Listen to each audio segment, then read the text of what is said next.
Imagínese que su hogar está a 150 millones de kilómetros de la Tierra.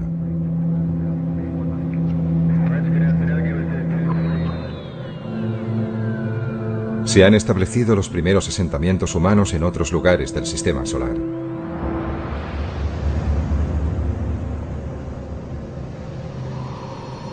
Y usted es uno de los pioneros. Usted vive y morirá allí.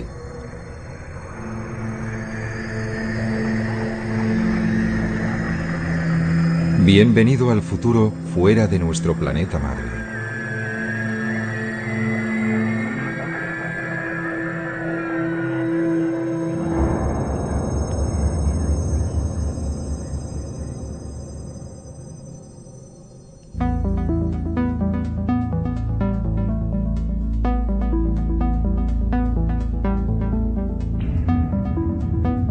Estamos en el año 2050.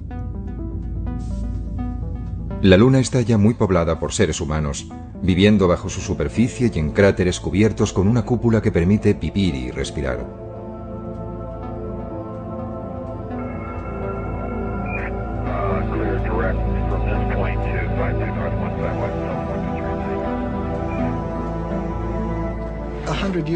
Dentro de 100 años, cuando mis nietos vayan a visitar a alguien en la Luna o vayan a vivir allí, no vivirán en estériles e inertes estructuras metálicas, al igual que a nosotros no nos gustaría hacerlo, ¿sabes?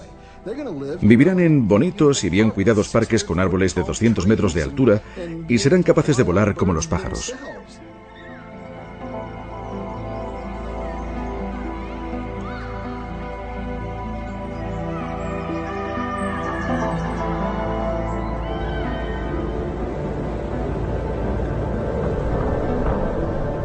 La vida importada de la Tierra está comenzando a arraigar en un planeta donde no ha llovido desde hace casi 4.000 millones de años. Ahora imaginemos Marte. Allí la naturaleza, tal como la encontramos, es estéril, pero nosotros tenemos la oportunidad de introducir la vida.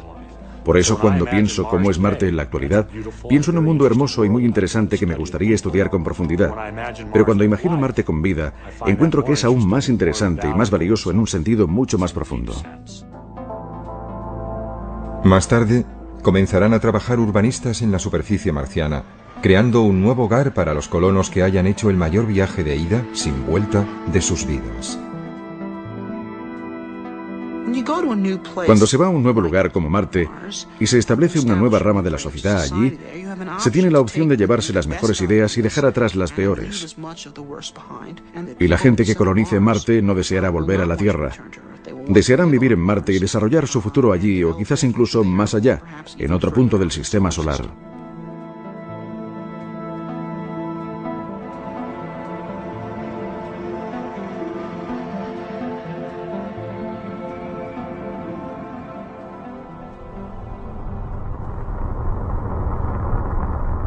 A finales del verano del año 1976, dos sondas idénticas llamadas Viking se posaron sobre Marte. Remitieron a la Tierra imágenes detalladas de la superficie de otro planeta por primera vez en la historia.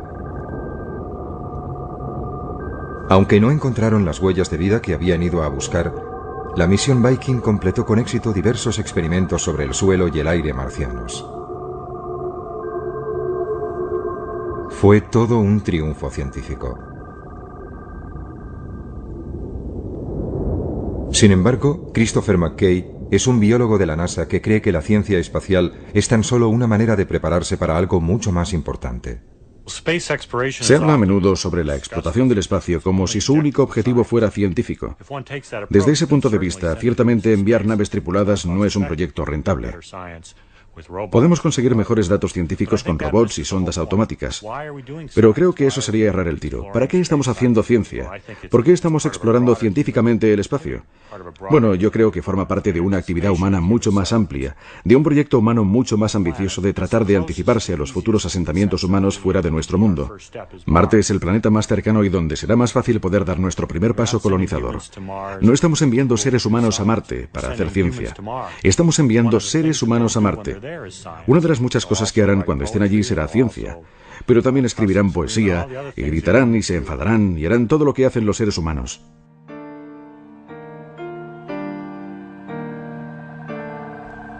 La misión Viking fue diseñada para durar tan solo 3 meses, pero sus módulos orbitales y de aterrizaje enviaron un enorme flujo de datos durante 6 años, incluyendo más de 50.000 fotografías que cubrían el 97% de la superficie de Marte.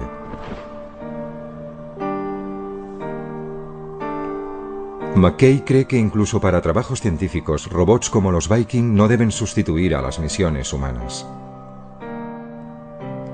La gente habla de enviar robots para explorar otros planetas y no de la necesidad de enviar seres humanos. Pero yo encuentro eso totalmente carente de interés.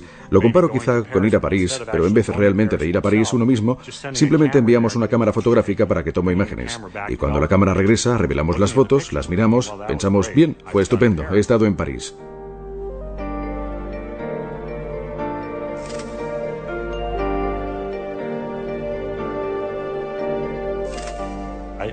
Pienso que es la presencia humana. La experiencia humana es parte de la motivación para ir, y los seres humanos desearán ir a estos otros mundos.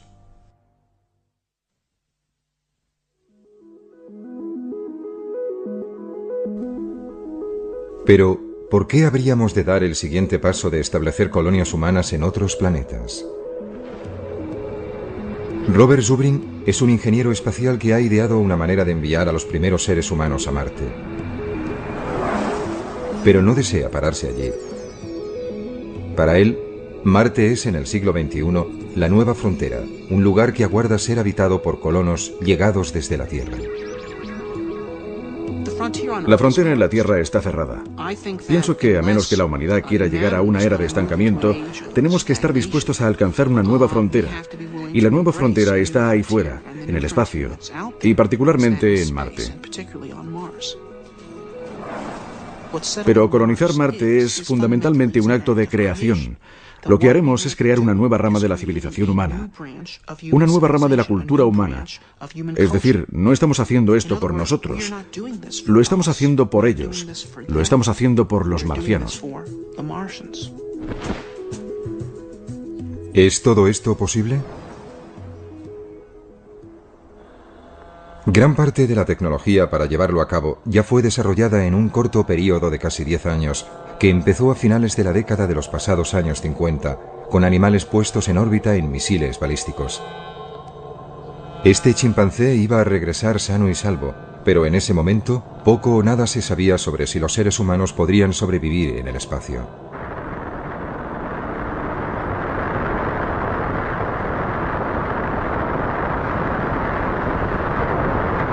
Entonces, a principios de la década de los 60, el presidente estadounidense John Kennedy creyó que el premio más grande del decenio estaba a su alcance. El tren con destino al espacio estaba a punto de partir. Hace muchos años, al gran explorador británico George Mallory, que murió en el monte Everest, se le preguntó por qué quería escalarlo. Él contestó: porque está allí. Bien, el espacio está allí y vamos a escalarlo. Y la Luna y los planetas están allí. 1962. Kennedy ofreció este discurso en la Universidad Rice y todavía resuena. Porque esa meta servirá para organizar y para medir lo mejor de nuestras energías y de nuestras habilidades. Fue probablemente el discurso más brillante de la oratoria política estadounidense del siglo XX. Directo donde más dolía. Tenemos que estar dispuestos a aceptar desafíos como este.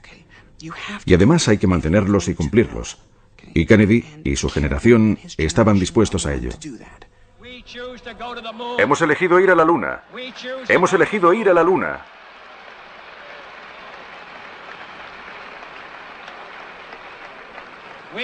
Hemos elegido ir a la Luna en esta década y hacer otras cosas. No porque sea fácil, sino porque es difícil. Hemos elegido ir a la Luna no porque sea fácil, sino porque es difícil. Era un acto de fe y de una gran capacidad de visión, porque no se sabía qué beneficios nos aguardaban, pero el espacio estaba allí e íbamos a escalarlo. El programa espacial fue uno de los puntos culminantes del optimismo del siglo XX, una embriagadora mezcla de tecnología punta y osadía humana que hizo que todo pareciera posible. Primero la Luna, siguiente parada, las estrellas. ¿Cuáles fueron los beneficios del programa Apolo? Ciertamente no consistió solo en conseguir unos 50 kilos de piedras lunares. El verdadero beneficio del programa fue que toda una generación se inspiró en él para incorporarse a carreras científicas por la oferta, por la posibilidad de participar y formar parte de la gran aventura espacial, de ser pioneros. Eso es un hecho. Yo fui uno de ellos. Yo tenía 9 años cuando Kennedy hizo su discurso, su llamada para enviarnos a la Luna. Yo fui uno de los niños del programa Apolo.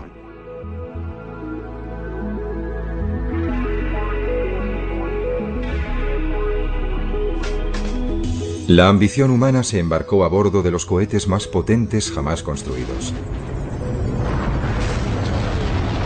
Y otros niños del Apolo hacían volar su imaginación, impulsada por un nuevo futuro en el espacio. Niños como Marshall Savage. Para mí, creo que el momento clave que permitió pensar en que el hombre podría viajar por el espacio se produjo con el primer sobrevuelo orbital alrededor de la Luna. Eso me impresionó, en cierto modo, incluso más que el aterrizaje en la Luna, porque representaba la idea de que aquellos astronautas habían sido los primeros hombres en salir al espacio exterior. Habían abandonado la Tierra. No era un simple vuelo en órbita. Estaban allí, en el espacio profundo. ¡Feliz cumpleaños, mamá!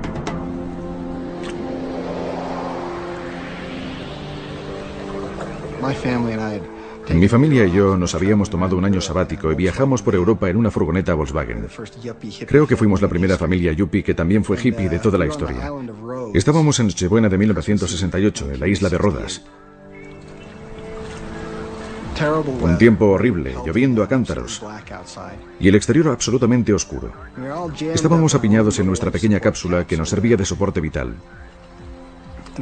Y escuchando la radio oímos a estos individuos, estos hombres, los primeros astronautas verdaderos, y su voz parecía proceder de ultratumba, de las profundidades del espacio. Yo no fui educado en un entorno religioso, pero cuando empezaron a leer el libro del Génesis, y allí estábamos escuchando a esos muchachos en Nochebuena desde el espacio exterior por primera vez. Dios en el principio creó el cielo y la tierra. La tierra no tenía forma y estaba vacía. Las tinieblas cubrían el abismo y el Espíritu de Dios se desplazaba sobre las aguas. Y dijo Dios, que se haga la luz. Me conmovió, y algo en mi interior me dijo que así era el futuro. Y no solamente el futuro de la humanidad, sino mi futuro personal. Estos individuos me estaban hablando a mí. Y desde el equipo del Apolo 8 cerramos con unas buenas noches, buena suerte, feliz Navidad. Y que Dios bendiga a todos vosotros, a todos los que estáis en la buena tierra.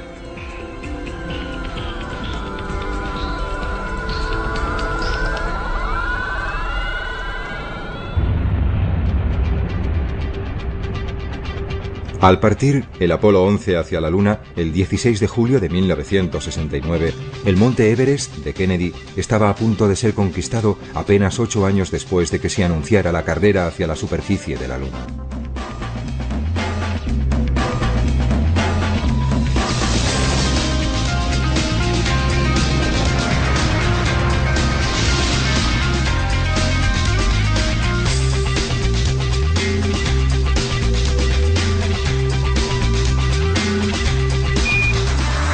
Houston, aquí la base de la tranquilidad. El Águila ha aterrizado.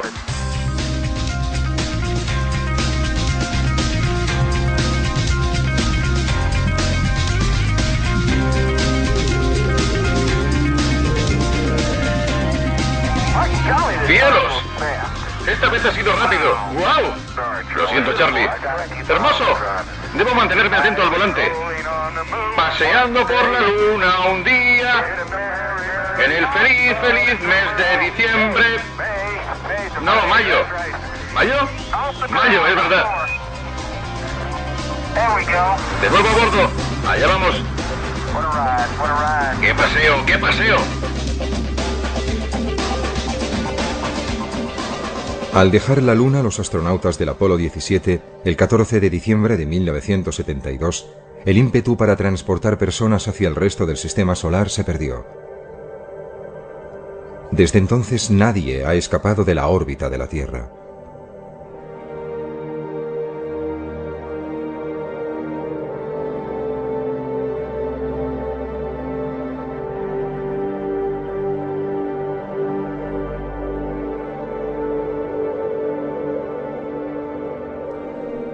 Deberíamos estar ya en Marte.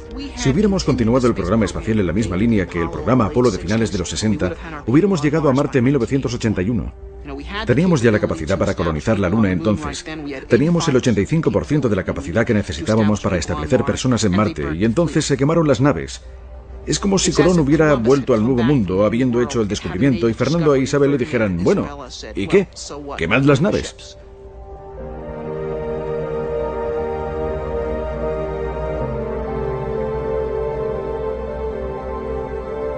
En los institutos y en las universidades, decenas de miles de jóvenes esperaban poder satisfacer sus ambiciones como astronautas. Para ellos, el espacio era el futuro. Hacia el final de su adolescencia, Marshall Savage se convenció de que se enrolaría en la próxima y más peligrosa aventura: ir más allá de la Luna. Básicamente, solo quería ir a Marte. No me importaba si era el primero o el 50º o el número 5000. Solo deseaba ir a Marte. Parecía una ambición noble y alcanzable en esa época. Iba a haber una estación espacial permanente para 100 hombres en órbita, una colonia permanente en la Luna y hombres en Marte a principios de la década de 1980, lo que se ajustaba de maravilla a mi agenda. Pero bueno, la historia tomó un rumbo totalmente distinto. Todo el programa espacial a partir del Apolo fue cancelado y no íbamos a ir a ningún sitio.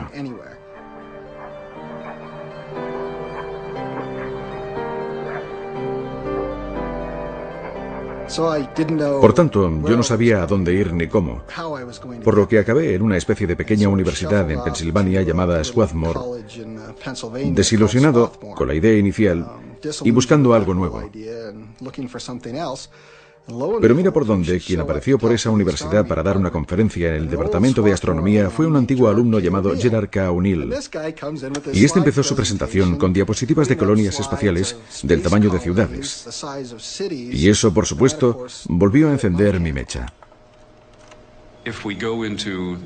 Si nos situamos en la época, quizás a principios de la década de los 90, pudimos ver los primeros hábitats esféricos de tamaño mediano, de varios centenares de metros de diámetro, y con una circunferencia que podía medir perfectamente alrededor de 1,5 kilómetros. Y comparativamente, no muy diferente de cualquier lugar que la humanidad haya considerado tradicionalmente como muy atractivo, como la isla de Capri o la ciudad de Carmel en California, o los barrios más agradables de Londres, o sea el que sea su lugar favorito.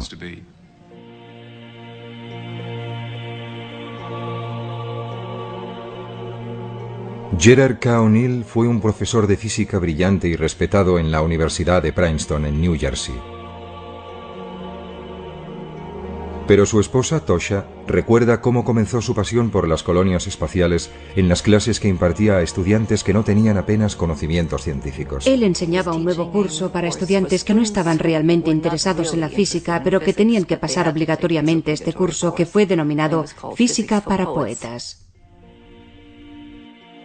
Mientras los primeros hombres aterrizaban en la Luna en 1969, O'Neill comenzaba casi como una broma a hacer a sus estudiantes una pregunta acerca de abandonar la Tierra. A largo plazo, ¿es la superficie de la Tierra realmente el mejor lugar para una civilización tecnológica en expansión? ¿Es una superficie planetaria el mejor lugar para una civilización en expansión? Y la respuesta resultó ser no. Gerard O'Neill quería construir sus ciudades espaciales en una órbita entre la Tierra y la Luna. Él denominó este lugar la Alta Frontera. Pero primero, él debía conseguir que su idea fuera tomada en serio. Tardaría 5 años y casi sucedería por accidente tras una reunión en Princeton. Jerry decidió que sería agradable conseguir, reunir a tanta gente como se pudiera que tuviera interés en estos temas. Y Walter Sullivan, que era entonces el principal redactor científico del New York Times, creyó que era una noticia lo suficientemente atractiva como para publicarla. Y lo hicieron en la primera página del New York Times, lo que cambió radicalmente nuestras vidas. Pero su sueño de vivir en colonias humanas girando libremente en el espacio nunca fue más allá de unas meras recreaciones artísticas y maquetas. Murió de leucemia en 1992. A Jerry, por supuesto, le habría encantado haber ido. Siempre hablamos de ir juntos. Deseé tener el primer restaurante espacial. Ese fue siempre mi sueño. Probablemente no sucederá nunca, pero espero que todavía consiga ir. No soy demasiado vieja, nunca se sabe.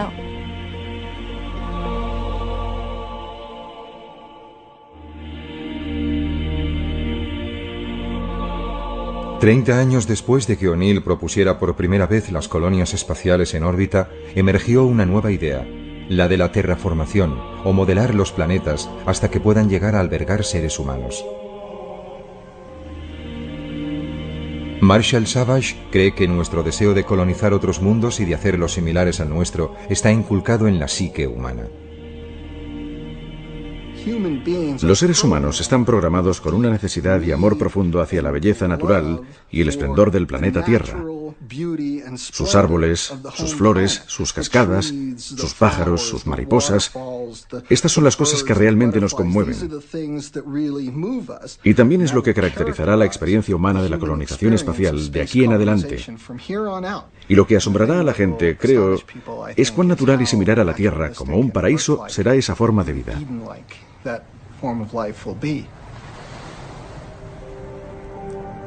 Savage cree que la Luna es capaz de sostener grandes asentamientos humanos.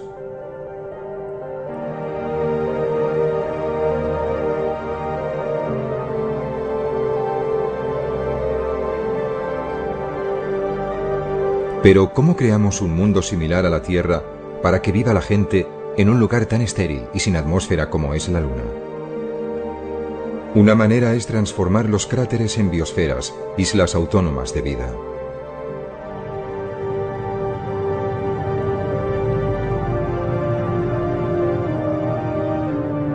Bajo bóvedas hechas de silicio y de agua, habría oasis de vida vegetal importados de la Tierra.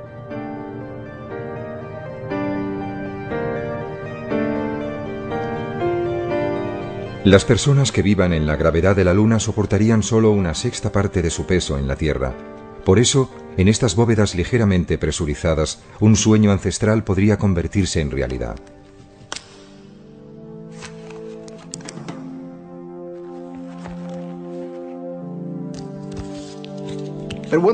Con una sexta parte de la gravedad, un ser humano puede volar con su propio impulso. Al ponerse y ajustarse unas alas de seda, se podría despegar desde la rama de cualquiera de esos gigantescos árboles. Incluso se podrían utilizar nuestras propias alas y, aleteando nuestros propios brazos, propulsarnos realmente a través del aire como enormes pájaros.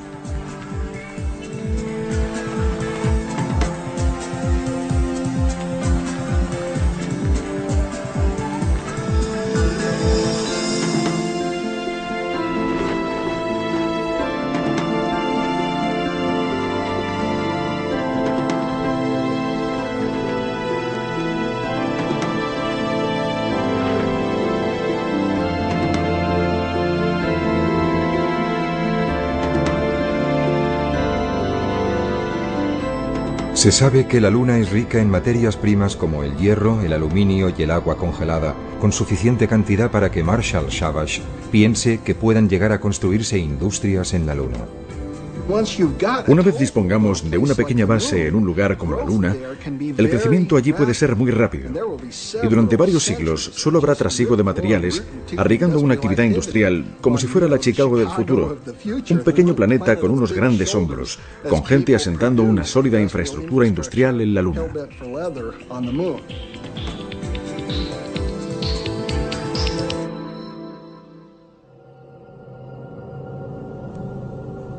Más allá de la Luna, el primer candidato para ser colonizado es Marte, pero es un mundo complicado. La temperatura global media es inferior a los 25 grados centígrados bajo cero. Y en los polos cubiertos de hielo puede caer hasta por debajo de 90 grados bajo cero. Pero hay pruebas de que Marte fue alguna vez un planeta húmedo y más cálido, no muy distinto de la Tierra. Las cicatrices de su superficie sugieren que alguna vez fue surcada por ríos y mares. ¿A dónde fue a parar el agua entonces? Un poco de ella se halla aprisionada en los dos casquetes polares, pero también pudiera ser que existiera atrapada bajo su superficie. Marte tiene también otros ingredientes que harían posible una terraformación, y no solo en el interior de algunas cúpulas, sino en el planeta entero. Marte tiene todos los recursos necesarios para albergar la vida en su superficie. De alguna manera, hay carbono, dióxido de carbono, agua. Ahora está congelada, pero ya idearemos cómo derretirla. Hay nitrógeno, luz solar. Todos los recursos precisos para sustentar la vida están disponibles, y quizá incluso para hacer un planeta independiente económicamente. Y el desafío siguiente es calentar el planeta y hacer que estos elementos pasen de su estado congelado actual en la superficie a la atmósfera de nuevo. Y hemos aprendido cómo hacerlo eso en la Tierra. Estamos lanzando a la atmósfera gases que provocan el efecto invernadero de manera miles de veces más efectiva que el dióxido de carbono y que crean un manto alrededor de la Tierra que la mantiene caliente. Ahora en la Tierra eso quizás no es una buena idea, pero en Marte es justo lo que necesitamos para calentar ese mundo, para derretir su hielo y para lanzar todos esos elementos de nuevo a la atmósfera. Para fabricar estos gases se necesita carbono, hidrógeno, cloro y flúor. Todos estos elementos pueden estar disponibles en Marte. Podrían ser extraídos desde la superficie de Marte, puestos en sus debidas proporciones en fábricas robotizadas y después ser bombeados a través de chimeneas en enormes cantidades. Pondrían en marcha un efecto invernadero autoalimentado. Los casquetes polares se derretirían y la superficie de Marte sería transformada en algo que se parecería mucho a la Tierra.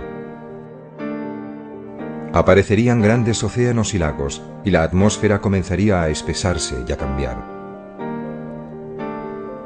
La temperatura media en la superficie de Marte se elevaría desde 25 grados bajo cero a algunos grados por encima del punto de congelación.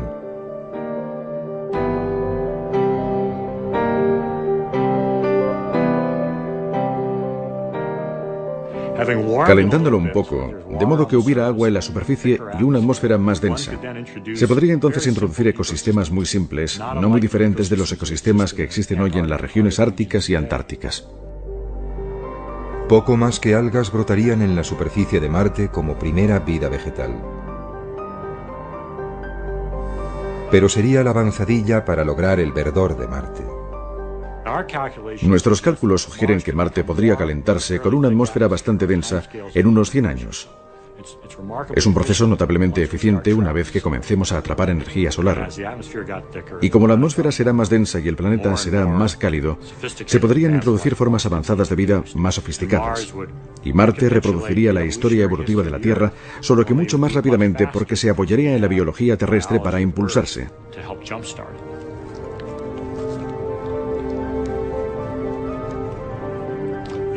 Es posible que si Marte fuese lo bastante cálido, quizá dentro de 100 años o algo así, podrían desarrollarse verdaderos bosques. Podríamos imaginar bosques de pinos como se ven en las laderas de una montaña terrestre creciendo en Marte. Para Christopher McKay, desarrollar la vida en Marte es una obligación que compete a los humanos como única especie inteligente. Pienso que debe haber vida en forma microbiana y simple en cualquier planeta que tenga agua líquida o que sea remotamente similar a la Tierra. Pienso que la vida es un hecho común. Sobre la inteligencia, pienso que es un tema más complejo. De hecho, creo que la inteligencia es rara, escasa, quizá incluso única en la Tierra. Pienso que sería un error no utilizar nuestra inteligencia y que actuáramos como cualquier animal. Debemos decir, ¿cuál es nuestro papel como miembros inteligentes de esta comunidad? ¿Qué podemos hacer para ayudar o mejorar? Y pienso que la respuesta es diseminar la vida, transportándola desde su origen aquí en la Tierra y llevándola a todas partes. Nosotros, como especie inteligente, somos los únicos que podemos hacerlo. Es una tarea digna como especie. Sería como construir pirámides y catedrales. Es algo que podemos hacer como regalo al resto del universo.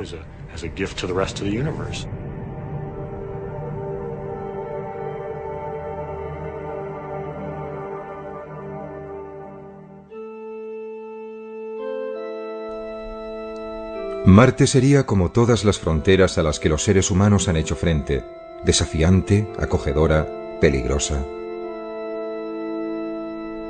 Pero ¿qué es lo que podría motivar a una gran cantidad de personas para emprender un viaje que podría durar un año a un frío y lejano planeta? Una respuesta se puede encontrar entre las reliquias de la historia reciente de los Estados Unidos. En el siglo XIX, una idea arraigó en los Estados Unidos que vio cómo centenares de miles de hombres y mujeres embarcaban en carruajes y trenes hacia el oeste. Y no fue únicamente para buscar fortuna, sino que entendieron que podrían formar parte de algo magnífico, el establecimiento de una nación basada en principios de progreso y libertad, y toda esa gente deseó ser parte de ella.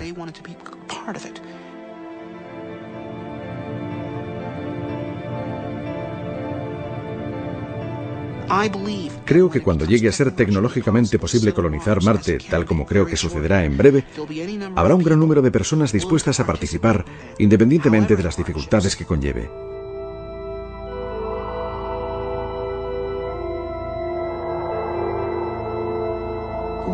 Los Estados Unidos son una nación que fue creada por gente que estaba dispuesta a abrazar el desafío de asumir nuevas fronteras. Y si abandonamos esa idea, entonces seremos inferiores a ellos, ¿verdad? Y esa es la receta para la desintegración y el derrumbamiento. Eso es algo que no podemos permitirnos hacer.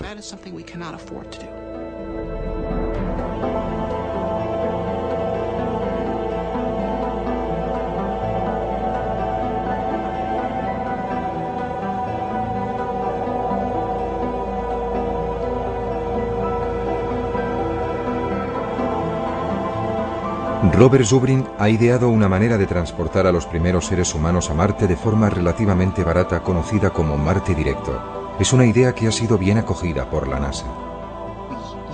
Utilizaríamos la misma técnica para explorar Marte que la que utilizaron los pioneros en la Tierra, que es viajar ligeros y vivir de la propia Tierra. Primer lanzamiento. Enviaremos a Marte un vehículo con capacidad de regresar a la Tierra, pero sin nadie en su interior. Tras 8 meses de viaje, llegaría a Marte.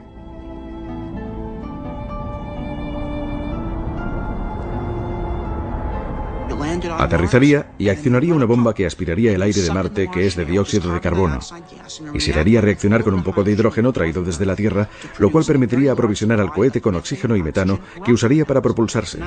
Así tendríamos ahora un vehículo completamente aprovisionado de combustible para volver a la Tierra, esperándonos en la superficie de Marte.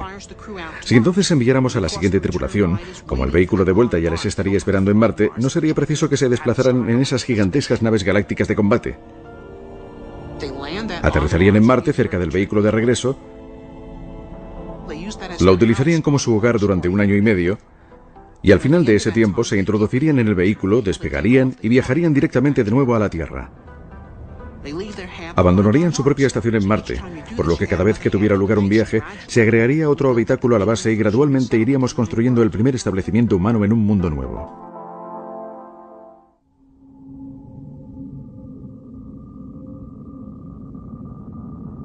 La enorme distancia a Marte impide que los suministros puedan ser transportados regularmente desde la Tierra. Por eso, los primeros colonos deberán excavar para extraer materiales de construcción, almacenar agua, fabricar oxígeno y hacer crecer su alimento directamente de Marte. Pero pronto dominarían las técnicas para vivir de la Tierra.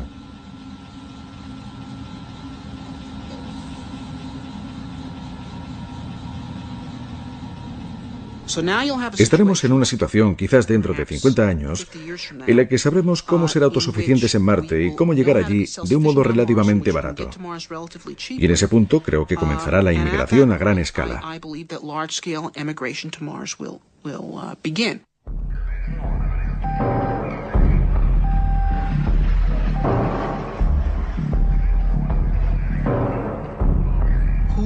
¿Quién lo hará? Bien, podrían ser aventureros o refugiados. Podrían ser miembros de una secta religiosa que precisen tener un lugar donde ir para hacer su propio mundo. Una vez que llegue a ser posible ir, la gente irá. Creo que 50 años después tendremos más de 1 millón de personas viviendo en Marte. Quisiera vivir cerca del agua y con vistas a las montañas. Por ejemplo, en la orilla de la cuenca Elas, estaríamos al lado de una masa de agua similar a los grandes lagos o al Mediterráneo. Y justo al lado estaría toda una cordillera de montañas hacia el oeste.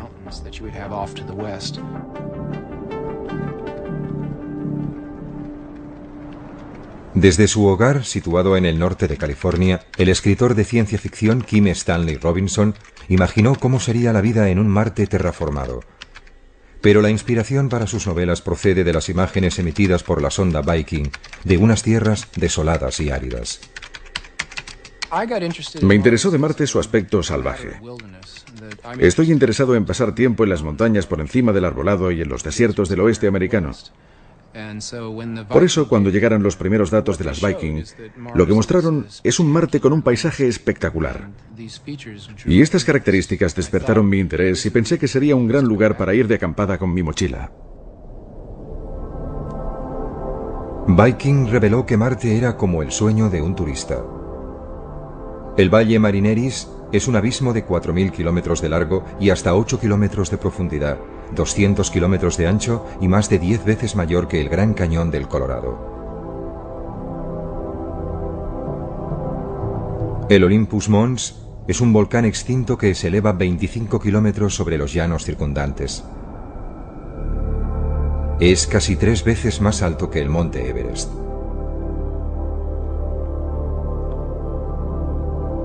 Con toda su variedad, Marte es hoy un enorme desierto vacío.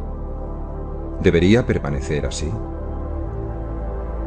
Robinson prevé una batalla entre los defensores de un Marte rojo sin tocar y aquellos que prefieren un Marte verde y vivo.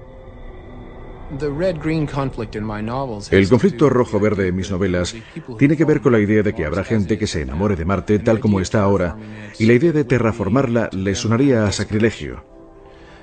Por otra parte, sería mucho más fácil vivir en Marte si lo alteramos para darle una atmósfera y hacerla menos mortal. Tanto los verdes como los rojos, creo, existirán, y se establecerá un conflicto entre ambos. Más pronto o más tarde, Marte estará literalmente terraformada y será posible que la gente viva allí en el exterior de la misma manera que hacen en la Tierra, exceptuando que tendrán solamente un tercio de la gravedad terrestre. Pienso que los marcianos del futuro se preguntarán por qué hay gente que quiere vivir con nuestra fuerza de gravedad, tal como hacemos nosotros ahora, teniendo que esforzarse tanto para moverse, en vez de simplemente pegar un salto para subir de un piso a otro, como una gacela o un canguro. Donde quiera que los seres humanos elijan vivir, en la Luna, Marte o más allá, una cosa es cierta. Si se quedan permanentemente, su aspecto físico quedará alterado por los diferentes entornos e influencias, como la fuerza de gravedad, la cantidad de luz solar recibida o la composición atmosférica. Solo la ocupación de esa clase de entornos va a cambiar a la gente que viva allí en una especie casi enteramente nueva y distinta. Después de 1 o 2 generaciones como máximo, por ejemplo, la gente que sea nativa de la Luna podrá ser varias decenas de centímetros más alta que la gente que sea nativa de la Tierra.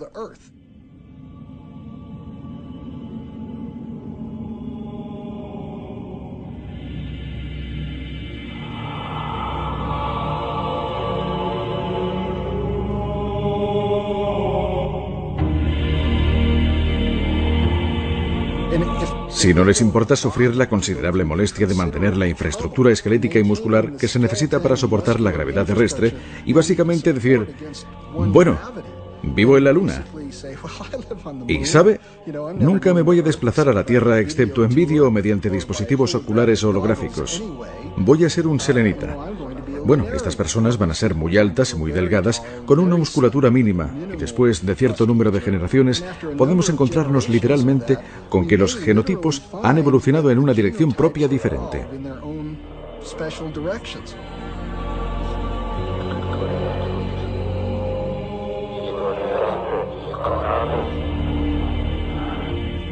Predecir qué sucederá tras 10 o 20 generaciones está más allá de la ciencia. Tendríamos que tener una gran imaginación incluso para elucubrar el aspecto de los colonos más remotos y aislados. En última instancia, a donde vamos con todo esto es al verdadero universo de Star Trek. Probablemente se haya dado cuenta de que en Star Trek vuelan por toda la galaxia y se encuentran con todo tipo de alienígenas, pero todos tienen básicamente 2 brazos y 2 piernas, y quizá unos cuernecillos en su frente. Bien, pienso que en algunos miles o millones de años eso será una realidad, pero la razón es porque todas esas especies habrán tenido su raíz original en la Tierra. Y entonces, en función de su medio ambiente familiar, seguirán una línea genética totalmente distinta de cualquier otra, todos con un origen común, pero de aspecto tan distinto como los vulcanianos y klingons.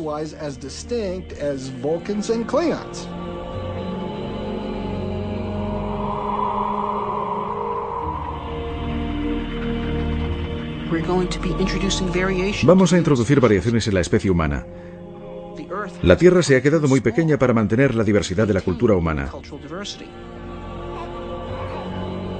En la naturaleza, la diversidad es la llave de la supervivencia de la especie. Y creo que así es como el hombre pervivirá y ampliará su diversidad, al diseminarse por todo el cosmos.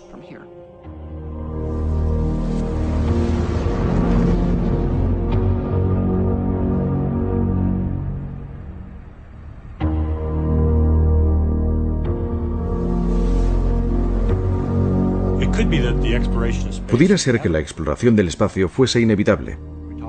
Hablamos de seres humanos y de su curiosidad natural para explorar, pero esta podría ser una característica más fundamental de la vida en sí misma. La vida podría ser un fenómeno que, por ejemplo, como un fuego, necesita crecer constantemente para mantenerse. Tiene que arder constantemente para que se mantenga. La vida puede ser así también. Puede ser que necesite estar constantemente en expansión y en crecimiento hacia nuevas fronteras para permanecer viva como un sistema global.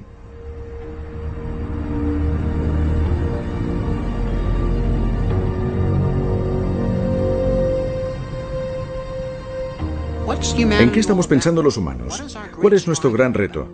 ¿De qué van nuestras historias épicas, nuestras religiones? Todo. Todo gira en torno a la búsqueda de la inmortalidad. La inmortalidad a través de dioses o deidades, o la inmortalidad a través de actos de importancia inmortal. Tanto da que se trate de la colonización del oeste americano o la de Marte.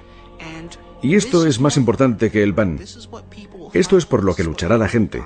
Esto es por lo que morirá la gente. Y esto es lo que nos enviará al espacio.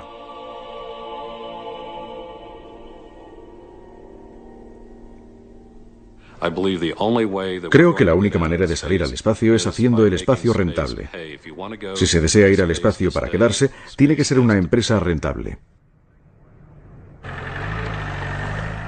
En Steamboat Springs, Colorado, Estados Unidos, Jim Benson está planeando cómo ganar dinero gracias al espacio. En 1990 o 1991, mientras leía el Washington Post, vi un pequeño artículo. Se había encontrado un asteroide, el Dorado, y resultó ser una bola sólida de acero inoxidable valorada en $80 billones. Y pensé, bien, si este asteroide vale $80 billones, debo averiguar si hay más como él. Casi 500 asteroides han sido descubiertos hasta ahora pasando cerca de la órbita de la Tierra. Poco se sabe sobre ellos, pero todos podrían ser inmensamente ricos en minerales.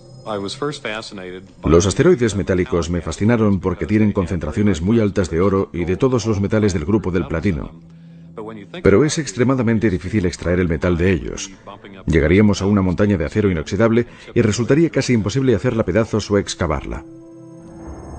Pero Benson se dio cuenta de que algunos asteroides contenían algo incluso más valioso que los metales preciosos, el hielo, que podría convertirse en agua e hidrógeno que sirvieran de combustible para cohetes en el espacio exterior. Sin el elevadísimo coste de transportar el combustible desde la Tierra, la colonización del espacio sería una empresa más realista.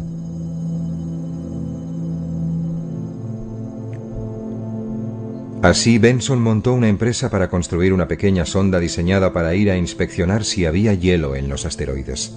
Él quería algo que fuera seguro y barato. Uno de los aspectos clave de nuestra sonda que inspeccionará asteroides es que no estamos haciendo nada nuevo. Toda la tecnología que estamos utilizando se ha utilizado antes. Es tecnología de penúltima generación. Esto resulta más atractivo para el inversor porque podemos hacerlo más barato. Estoy haciendo esto para abrir el espacio a la humanidad y también para ganar dinero con ello. Hola, Jim Benson. Creo que las empresas comerciales pueden ganar dinero en el espacio. Y una vez que lo hagamos, todos verán que puede ser así. Y eso ampliará la visión de futuro para toda la gente que desea salir, construir colonias espaciales, extraer minerales de los asteroides y vivir en la Luna o en Marte. Jim Benson hizo su primera fortuna en el negocio de los ordenadores. Está convencido de que va a hacer su segunda en el espacio. Si retrocedemos 20 años, al principio de la revolución de los ordenadores personales, nadie sabía qué estaba sucediendo. Nadie sabía quiénes serían los ganadores o los perdedores. Pero hoy tenemos muchísimos millonarios gracias a ellos. Estamos ahora en el mismo punto con la comercialización del espacio. Cualquier cosa puede suceder, y gran parte de ellas sucederán.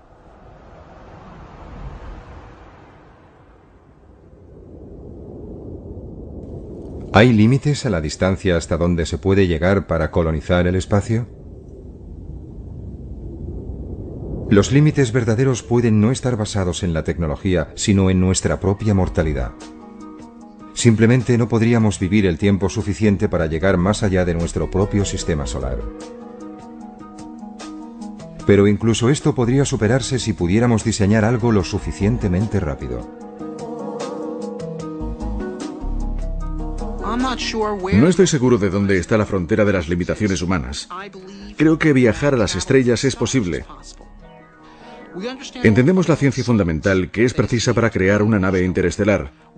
Entendemos las reacciones de fusión que nos proporcionarán la forma básica de energía que, una vez que hayamos resuelto la ingeniería de cómo fabricarla, permitirá que desarrollemos naves que sean capaces de viajar a quizás una décima parte de la velocidad de la luz.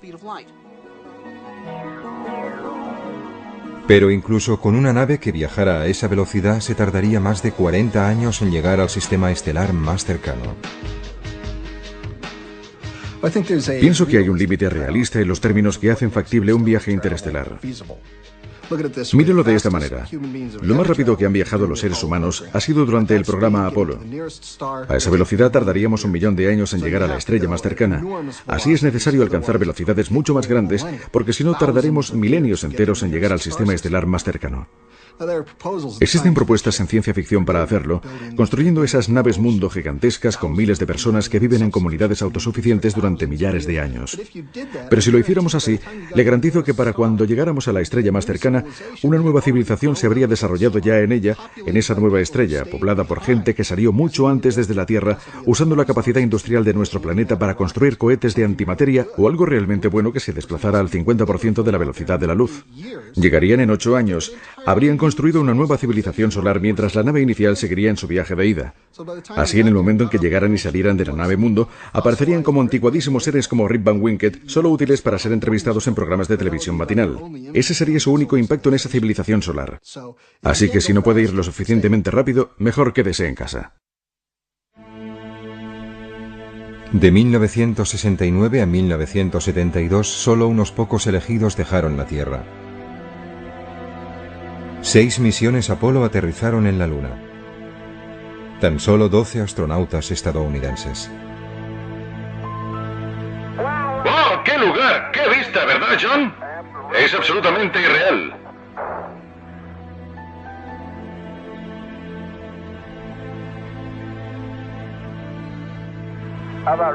¿Qué tal si la hacemos rodar? De ninguna manera. Si hacemos eso al oeste de Texas, aparece una serpiente de cascabel.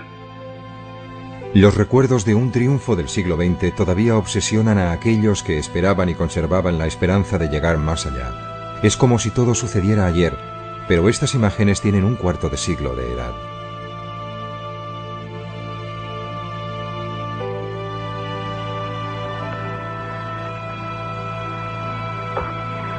No, papá no pegará.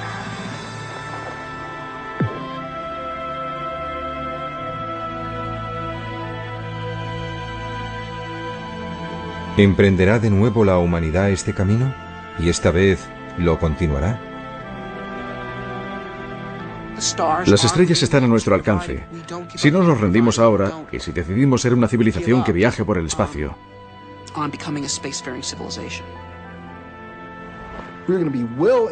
vamos a estar bien atrincherados en el medio ambiente estelar. Habrá 50 civilizaciones cada vez más grandes en el cielo.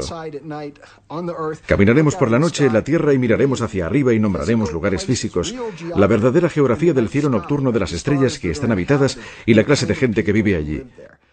Y eso va a suceder en apenas la cantidad de tiempo que nos separa de las ondas Viking.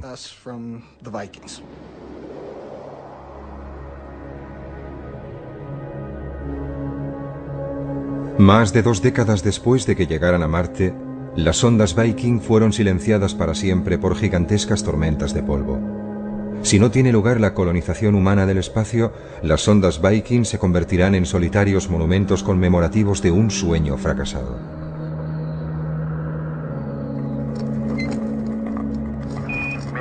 La humanidad entre las estrellas.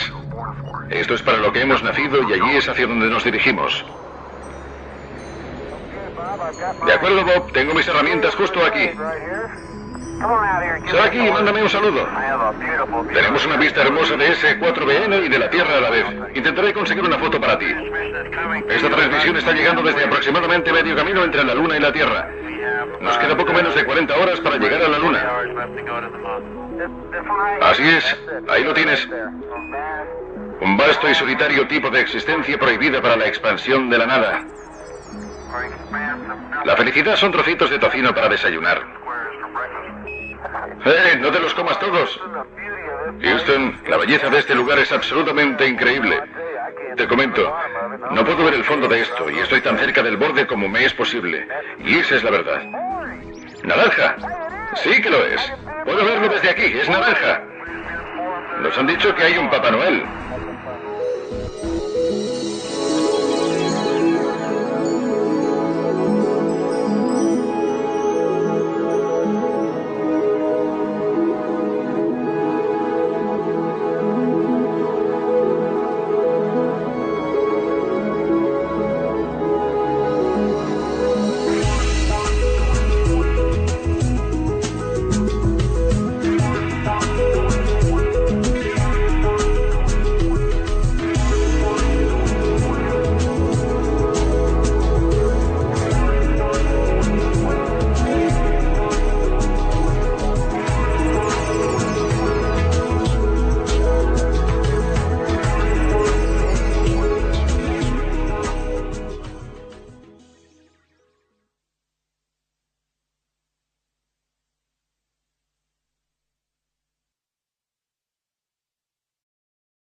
Imagínese que su hogar está a 150 millones de kilómetros de la Tierra.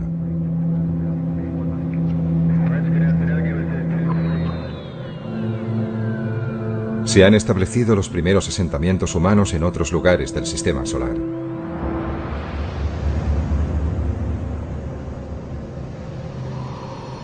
Y usted es uno de los pioneros. Usted vive y morirá allí.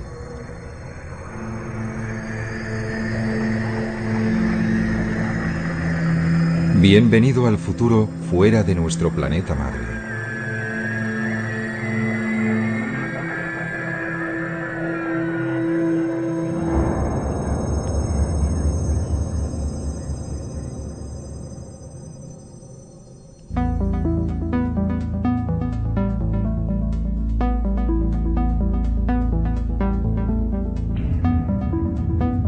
Estamos en el año 2050. La Luna está ya muy poblada por seres humanos, viviendo bajo su superficie y en cráteres cubiertos con una cúpula que permite vivir y respirar.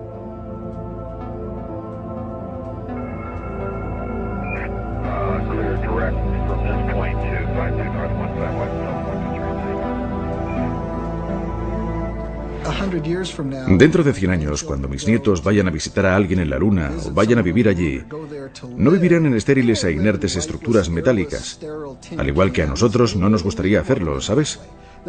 Vivirán en bonitos y bien cuidados parques con árboles de 200 metros de altura y serán capaces de volar como los pájaros.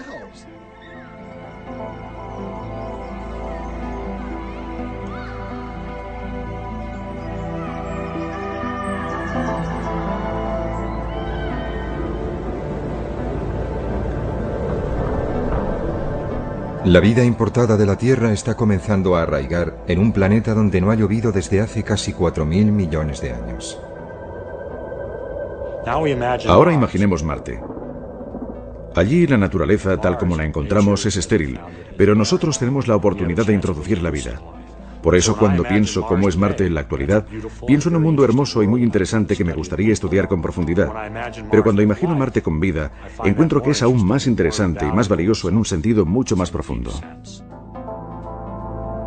Más tarde, comenzarán a trabajar urbanistas en la superficie marciana, creando un nuevo hogar para los colonos que hayan hecho el mayor viaje de ida, sin vuelta, de sus vidas. Cuando se va a un nuevo lugar como Marte y se establece una nueva rama de la sociedad allí, se tiene la opción de llevarse las mejores ideas y dejar atrás las peores.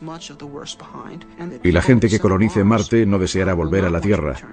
Desearán vivir en Marte y desarrollar su futuro allí o quizás incluso más allá, en otro punto del sistema solar.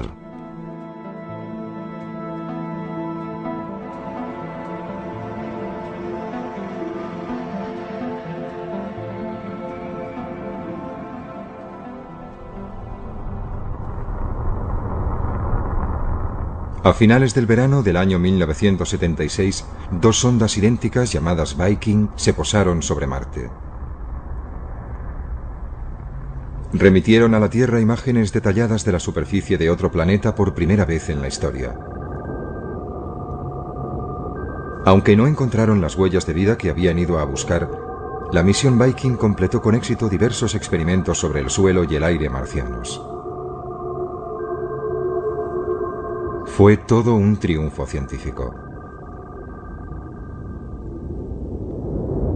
Sin embargo, Christopher McKay es un biólogo de la NASA que cree que la ciencia espacial es tan solo una manera de prepararse para algo mucho más importante.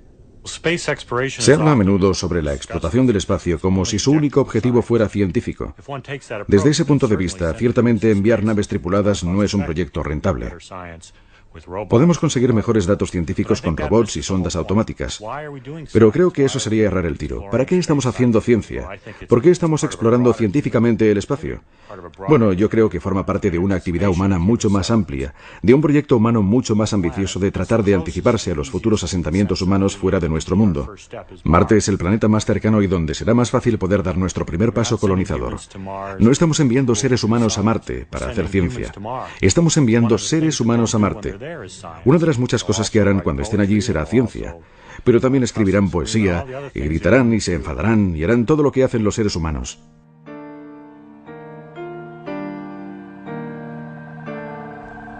La misión Viking fue diseñada para durar tan solo 3 meses, pero sus módulos orbitales y de aterrizaje enviaron un enorme flujo de datos durante 6 años, incluyendo más de 50.000 fotografías que cubrían el 97% de la superficie de Marte.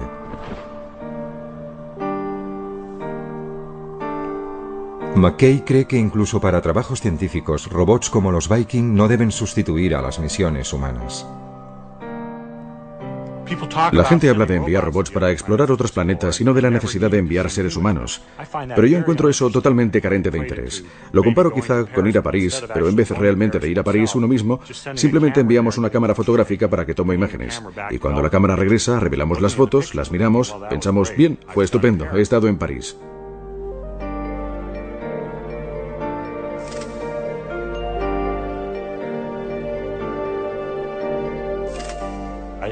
Pienso que es la presencia humana. La experiencia humana es parte de la motivación para ir, y los seres humanos desearán ir a estos otros mundos.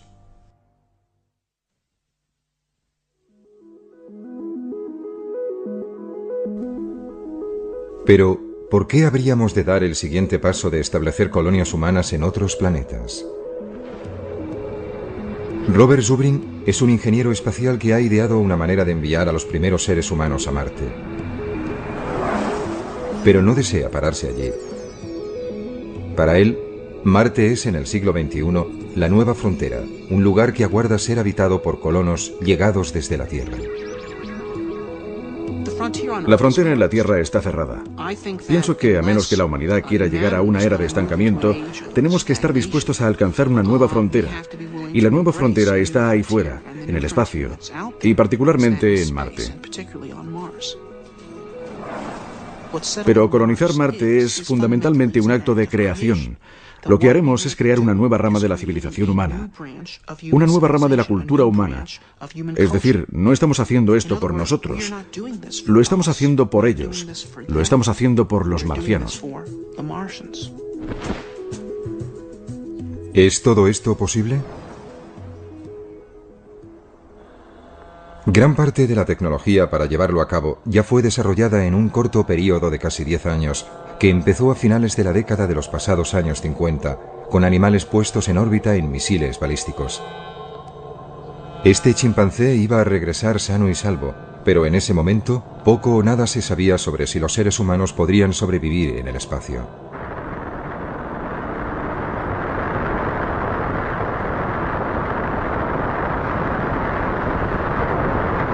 Entonces, a principios de la década de los 60, el presidente estadounidense John Kennedy creyó que el premio más grande del decenio estaba a su alcance. El tren con destino al espacio estaba a punto de partir. Hace muchos años, al gran explorador británico George Mallory, que murió en el monte Everest, se le preguntó por qué quería escalarlo. Él contestó: porque está allí. Bien, el espacio está allí y vamos a escalarlo.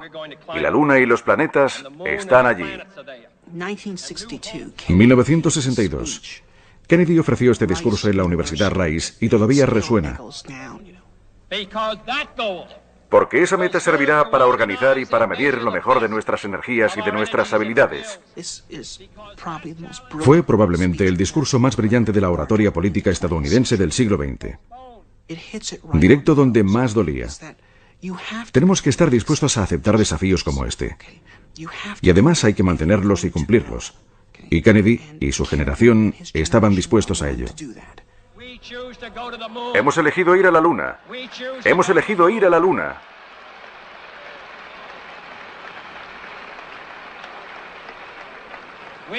Hemos elegido ir a la Luna en esta década y hacer otras cosas. No porque sea fácil, sino porque es difícil. Hemos elegido ir a la Luna no porque sea fácil, sino porque es difícil. Era un acto de fe y de una gran capacidad de visión, porque no se sabía qué beneficios nos aguardaban, pero el espacio estaba allí e íbamos a escalarlo. El programa espacial fue uno de los puntos culminantes del optimismo del siglo XX, una embriagadora mezcla de tecnología punta y osadía humana que hizo que todo pareciera posible. Primero la Luna, siguiente parada, las estrellas. ¿Cuáles fueron los beneficios del programa Apolo?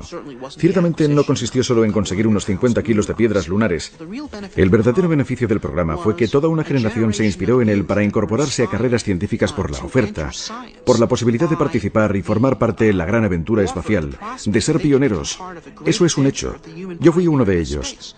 Yo tenía 9 años cuando Kennedy hizo su discurso, su llamada para enviarnos a la Luna. Yo fui uno de los niños del programa Apolo.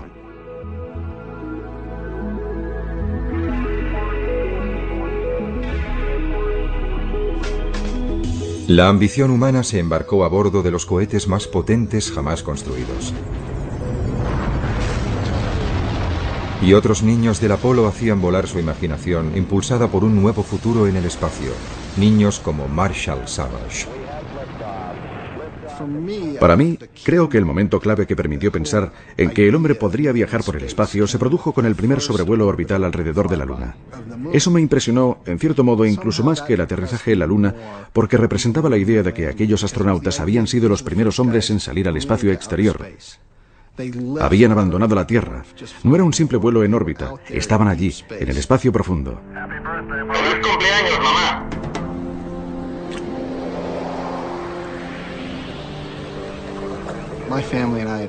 Mi familia y yo nos habíamos tomado un año sabático y viajamos por Europa en una furgoneta Volkswagen. Creo que fuimos la primera familia yuppie que también fue hippie de toda la historia. Estábamos en Nochebuena de 1968, en la isla de Rodas. Un tiempo horrible, lloviendo a cántaros, y el exterior absolutamente oscuro. Estábamos apiñados en nuestra pequeña cápsula que nos servía de soporte vital. Y escuchando la radio oímos a estos individuos, estos hombres, los primeros astronautas verdaderos, y su voz parecía proceder de ultratumba, de las profundidades del espacio. Yo no fui educado en un entorno religioso, pero cuando empezaron a leer el libro del Génesis, y allí estábamos escuchando a esos muchachos en Nochebuena desde el espacio exterior por primera vez. Dios en el principio creó el cielo y la tierra. La tierra no tenía forma y estaba vacía. Las tinieblas cubrían el abismo y el Espíritu de Dios se desplazaba sobre las aguas. Y dijo Dios, que se haga la luz. Me conmovió, y algo en mi interior me dijo que así era el futuro. Y no solamente el futuro de la humanidad, sino mi futuro personal. Estos individuos me estaban hablando a mí. Y desde el equipo del Apolo 8 cerramos con unas buenas noches, buena suerte, feliz Navidad. Y que Dios bendiga a todos vosotros, a todos los que estáis en la buena tierra.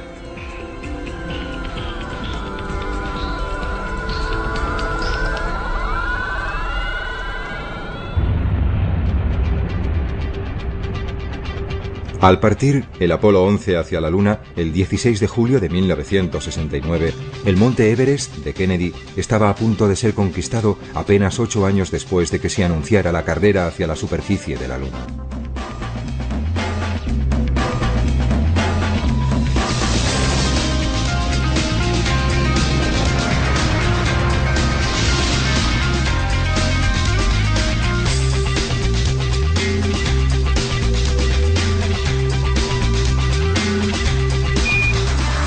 Houston, aquí la base de la tranquilidad. El Águila ha aterrizado.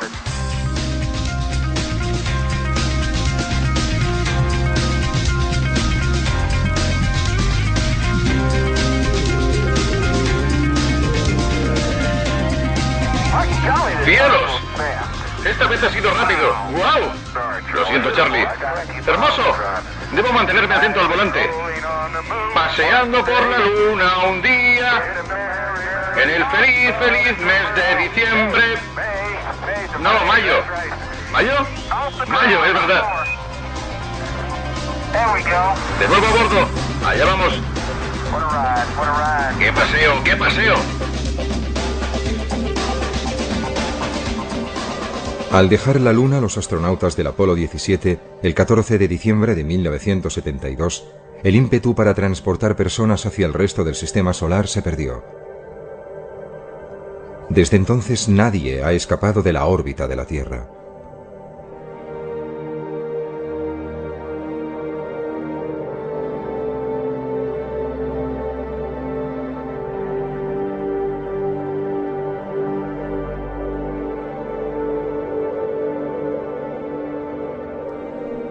Deberíamos estar ya en Marte.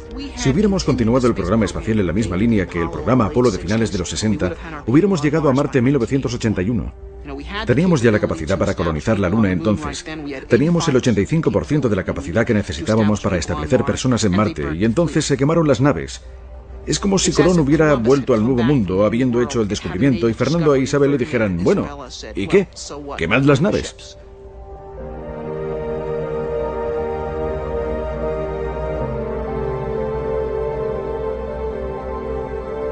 En los institutos y en las universidades, decenas de miles de jóvenes esperaban poder satisfacer sus ambiciones como astronautas. Para ellos el espacio era el futuro. Hacia el final de su adolescencia, Marshall Savage se convenció de que se enrolaría en la próxima y más peligrosa aventura, ir más allá de la Luna. Básicamente solo quería ir a Marte. No me importaba si era el primero o el 50.000 o el número 5000. Solo deseaba ir a Marte. Parecía una ambición noble y alcanzable en esa época. Iba a haber una estación espacial permanente para 100 hombres en órbita, una colonia permanente en la Luna y hombres en Marte a principios de la década de 1980, lo que se ajustaba de maravilla a mi agenda. Pero bueno, la historia tomó un rumbo totalmente distinto. Todo el programa espacial a partir del Apolo fue cancelado y no íbamos a ir a ningún sitio.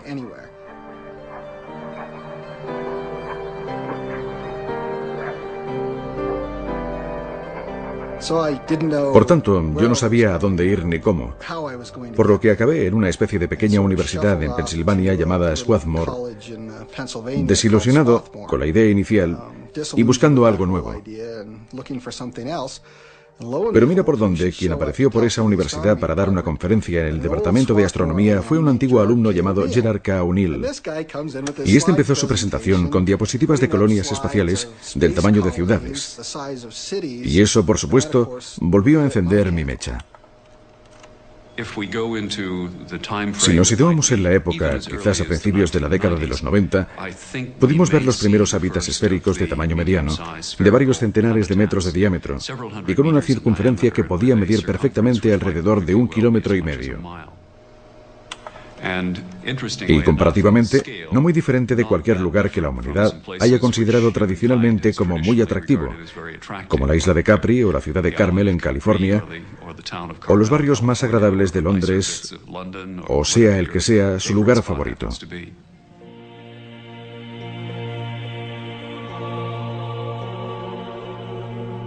Gerard K. O'Neill fue un profesor de física brillante y respetado en la Universidad de Princeton en New Jersey. Pero su esposa, Tosha, recuerda cómo comenzó su pasión por las colonias espaciales en las clases que impartía a estudiantes que no tenían apenas conocimientos científicos. Él enseñaba un nuevo curso para estudiantes que no estaban realmente interesados en la física, pero que tenían que pasar obligatoriamente este curso, que fue denominado Física para Poetas. Mientras los primeros hombres aterrizaban en la Luna en 1969, O'Neill comenzaba casi como una broma a hacer a sus estudiantes una pregunta acerca de abandonar la Tierra. A largo plazo, ¿es la superficie de la Tierra realmente el mejor lugar para una civilización tecnológica en expansión? ¿Es una superficie planetaria el mejor lugar para una civilización en expansión? Y la respuesta resultó ser no. Gerard O'Neill quería construir sus ciudades espaciales en una órbita entre la Tierra y la Luna. Él denominó este lugar la Alta Frontera. Pero primero, él debía conseguir que su idea fuera tomada en serio. Tardaría 5 años y casi sucedería por accidente tras una reunión en Princeton. Jerry decidió que sería agradable conseguir, reunir a tanta gente como se pudiera que tuviera interés en estos temas. Y Walter Sullivan, que era entonces el principal redactor científico del New York Times, creyó que era una noticia lo suficientemente atractiva como para publicarla. Y lo hicieron en la primera página del New York Times, lo que cambió radicalmente nuestras vidas. Pero su sueño de vivir en colonias humanas girando libremente en el espacio nunca fue más allá de unas meras recreaciones artísticas y maquetas. Murió de leucemia en 1992.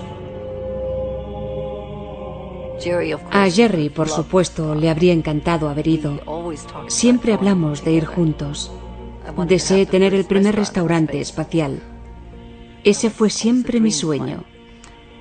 Probablemente no sucederá nunca, pero espero que todavía consiga ir. No soy demasiado vieja, nunca se sabe.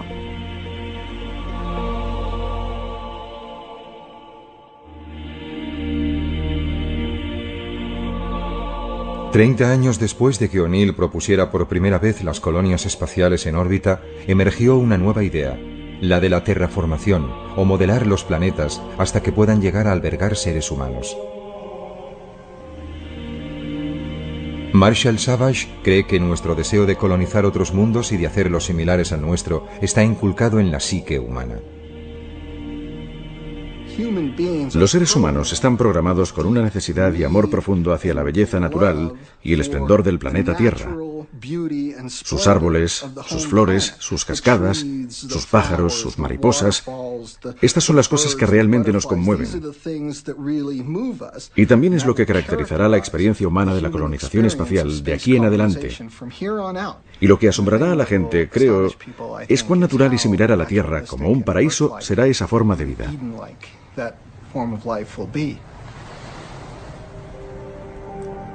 Savage cree que la Luna es capaz de sostener grandes asentamientos humanos.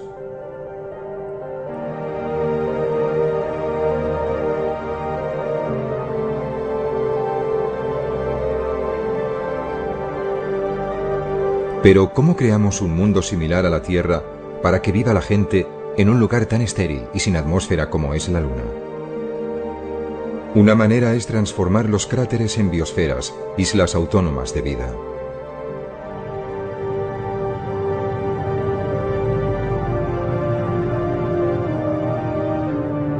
Bajo bóvedas hechas de silicio y de agua, habría oasis de vida vegetal importados de la Tierra.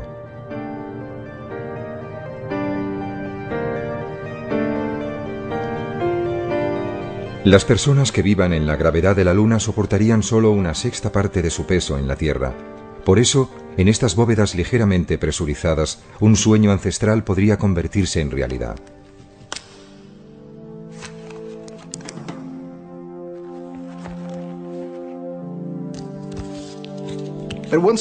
Con una sexta parte de la gravedad, un ser humano puede volar con su propio impulso.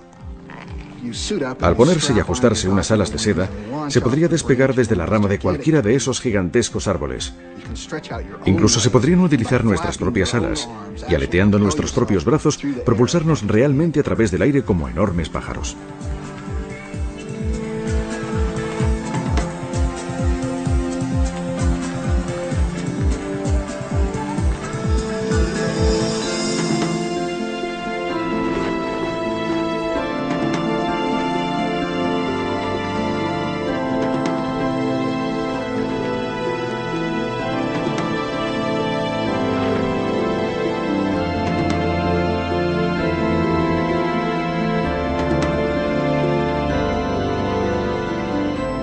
Se sabe que la Luna es rica en materias primas como el hierro, el aluminio y el agua congelada, con suficiente cantidad para que Marshall Shavash piense que puedan llegar a construirse industrias en la Luna.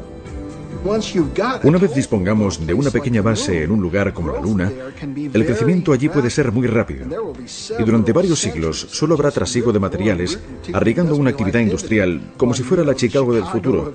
Un pequeño planeta con unos grandes hombros, con gente asentando una sólida infraestructura industrial en la Luna.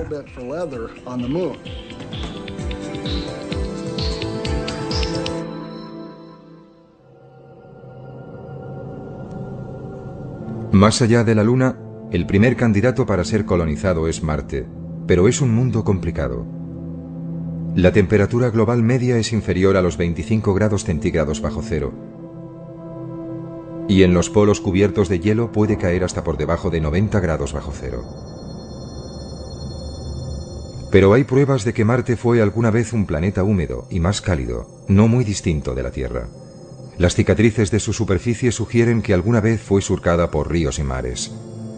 ¿A dónde fue a parar el agua entonces? Un poco de ella se halla aprisionada en los dos casquetes polares, pero también pudiera ser que existiera atrapada bajo su superficie. Marte tiene también otros ingredientes que harían posible una terraformación, y no solo en el interior de algunas cúpulas, sino en el planeta entero. Marte tiene todos los recursos necesarios para albergar la vida en su superficie. De alguna manera, hay carbono, dióxido de carbono, agua. Ahora está congelada, pero ya idearemos cómo derretirla. Hay nitrógeno, luz solar. Todos los recursos precisos para sustentar la vida están disponibles, y quizá incluso para hacer un planeta independiente económicamente. Y el desafío siguiente es calentar el planeta y hacer que estos elementos pasen de su estado congelado actual en la superficie a la atmósfera de nuevo. Y hemos aprendido cómo hacerlo eso en la Tierra.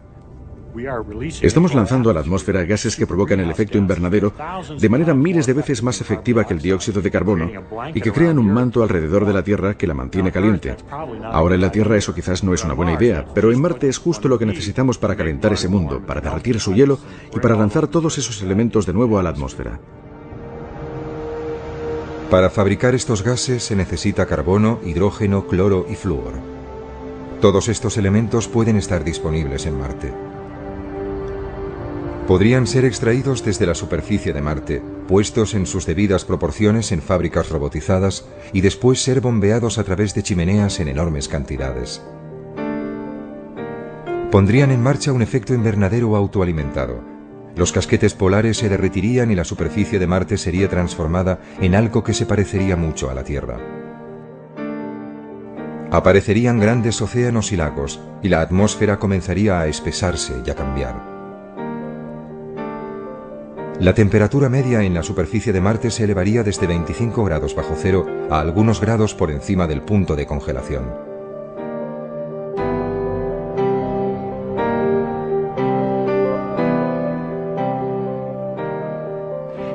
calentándolo un poco, de modo que hubiera agua en la superficie y una atmósfera más densa. Se podría entonces introducir ecosistemas muy simples, no muy diferentes de los ecosistemas que existen hoy en las regiones árticas y antárticas. Poco más que algas brotarían en la superficie de Marte como primera vida vegetal. Pero sería la avanzadilla para lograr el verdor de Marte. Nuestros cálculos sugieren que Marte podría calentarse con una atmósfera bastante densa en unos 100 años. Es un proceso notablemente eficiente una vez que comencemos a atrapar energía solar. Y como la atmósfera será más densa y el planeta será más cálido, se podrían introducir formas avanzadas de vida más sofisticadas. Y Marte reproduciría la historia evolutiva de la Tierra, solo que mucho más rápidamente porque se apoyaría en la biología terrestre para impulsarse.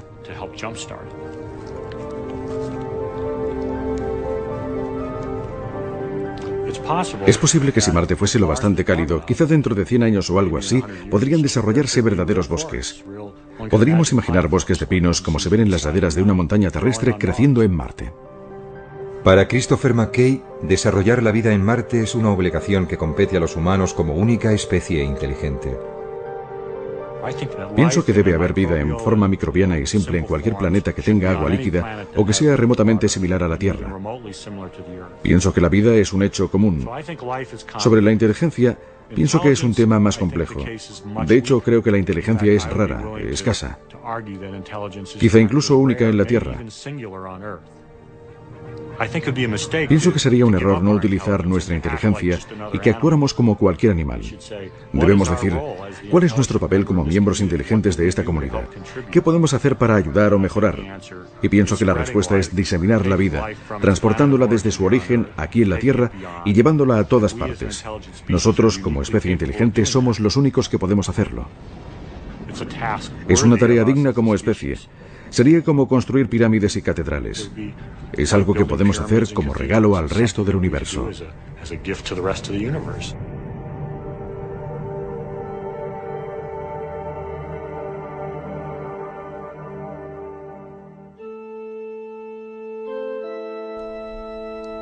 Marte sería como todas las fronteras a las que los seres humanos han hecho frente, desafiante, acogedora, peligrosa. Pero ¿qué es lo que podría motivar a una gran cantidad de personas para emprender un viaje que podría durar un año a un frío y lejano planeta? Una respuesta se puede encontrar entre las reliquias de la historia reciente de los Estados Unidos. En el siglo XIX, una idea arraigó en los Estados Unidos que vio cómo centenares de miles de hombres y mujeres embarcaban en carruajes y trenes hacia el oeste. Y no fue únicamente para buscar fortuna, sino que entendieron que podrían formar parte de algo magnífico, el establecimiento de una nación basada en principios de progreso y libertad, y toda esa gente deseó ser parte de ella.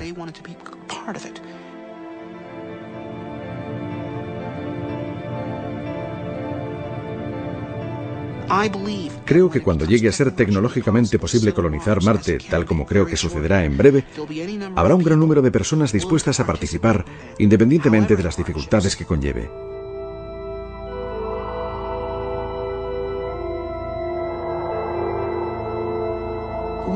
Los Estados Unidos son una nación que fue creada por gente que estaba dispuesta a abrazar el desafío de asumir nuevas fronteras. Y si abandonamos esa idea, entonces seremos inferiores a ellos, ¿verdad? Y esa es la receta para la desintegración y el derrumbamiento. Eso es algo que no podemos permitirnos hacer.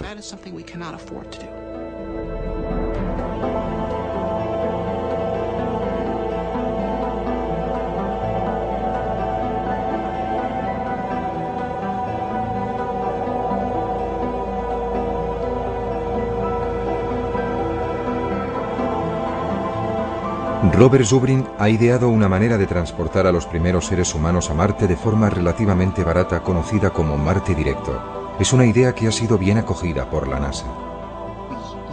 Utilizaríamos la misma técnica para explorar Marte que la que utilizaron los pioneros en la Tierra, que es viajar ligeros y vivir de la propia Tierra.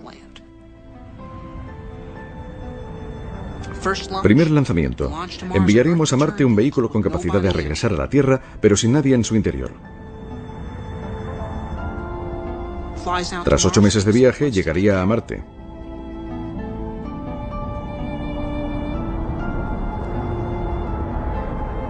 Aterrizaría y accionaría una bomba que aspiraría el aire de Marte, que es de dióxido de carbono, y se le haría reaccionar con un poco de hidrógeno traído desde la Tierra, lo cual permitiría aprovisionar al cohete con oxígeno y metano que usaría para propulsarse. Así tendríamos ahora un vehículo completamente aprovisionado de combustible para volver a la Tierra, esperándonos en la superficie de Marte. Si entonces enviáramos a la siguiente tripulación, como el vehículo de vuelta ya les estaría esperando en Marte, no sería preciso que se desplazaran en esas gigantescas naves galácticas de combate. Aterrizarían en Marte cerca del vehículo de regreso, lo utilizarían como su hogar durante 1 año y medio, y al final de ese tiempo se introducirían en el vehículo, despegarían y viajarían directamente de nuevo a la Tierra. Abandonarían su propia estación en Marte, por lo que cada vez que tuviera lugar un viaje, se agregaría otro habitáculo a la base y gradualmente iríamos construyendo el primer establecimiento humano en un mundo nuevo.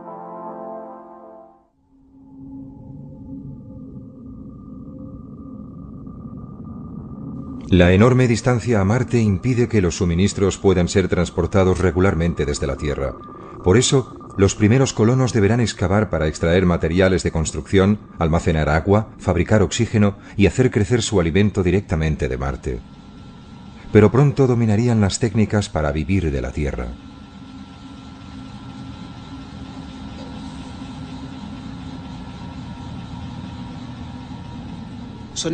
Estaremos en una situación, quizás dentro de 50 años, en la que sabremos cómo ser autosuficientes en Marte y cómo llegar allí de un modo relativamente barato. Y en ese punto creo que comenzará la inmigración a gran escala.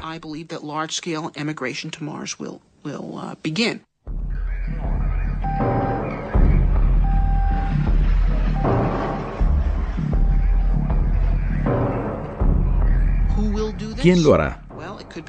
Bien, podrían ser aventureros o refugiados. Podrían ser miembros de una secta religiosa que precisen tener un lugar donde ir para hacer su propio mundo. Una vez que llegue a ser posible ir, la gente irá. Creo que 50 años después tendremos más de 1 billón de personas viviendo en Marte. Quisiera vivir cerca del agua y con vistas a las montañas. Por ejemplo, en la orilla de la cuenca Elas, estaríamos al lado de una masa de agua similar a los grandes lagos o al Mediterráneo. Y justo al lado estaría toda una cordillera de montañas hacia el oeste.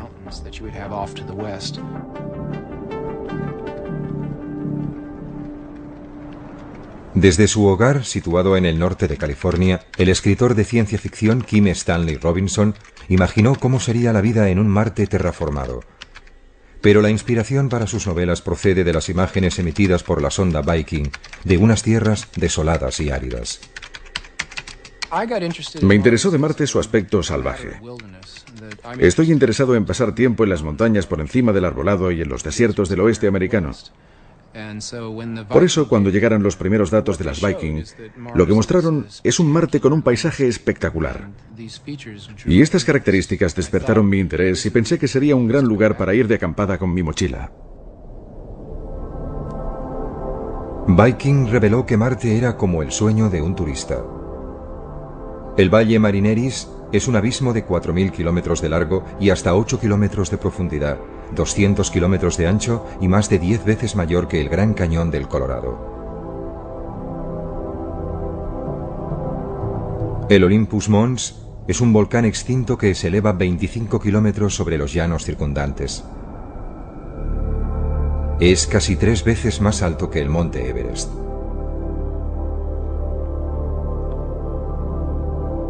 Con toda su variedad, Marte es hoy un enorme desierto vacío.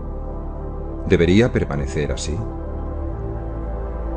Robinson prevé una batalla entre los defensores de un Marte rojo sin tocar y aquellos que prefieren un Marte verde y vivo. El conflicto rojo-verde en mis novelas tiene que ver con la idea de que habrá gente que se enamore de Marte tal como está ahora, y la idea de terraformarla le sonaría a sacrilegio. Por otra parte, sería mucho más fácil vivir en Marte si lo alteramos para darle una atmósfera y hacerla menos mortal. Tanto los verdes como los rojos, creo, existirán, y se establecerá un conflicto entre ambos. Más pronto o más tarde, Marte estará literalmente terraformada y será posible que la gente viva allí en el exterior de la misma manera que hacen en la Tierra, exceptuando que tendrán solamente un tercio de la gravedad terrestre. Pienso que los marcianos del futuro se preguntarán por qué hay gente que quiere vivir con nuestra fuerza de gravedad, tal como hacemos nosotros ahora, teniendo que esforzarse tanto para moverse, en vez de simplemente pegar un salto para subir de un piso a otro, como una gacela o un canguro. Donde quiera que los seres humanos elijan vivir, en la Luna, Marte o más allá, una cosa es cierta. Si se quedan permanentemente, su aspecto físico quedará alterado por los diferentes entornos e influencias, como la fuerza de gravedad, la cantidad de luz solar recibida o la composición atmosférica. Solo la ocupación de esa clase de entornos va a cambiar a la gente que viva allí en una especie casi enteramente nueva y distinta. Después de 1 o 2 generaciones como máximo, por ejemplo, la gente que sea nativa de la Luna podrá ser varias decenas de centímetros más alta que la gente que sea nativa de la Tierra.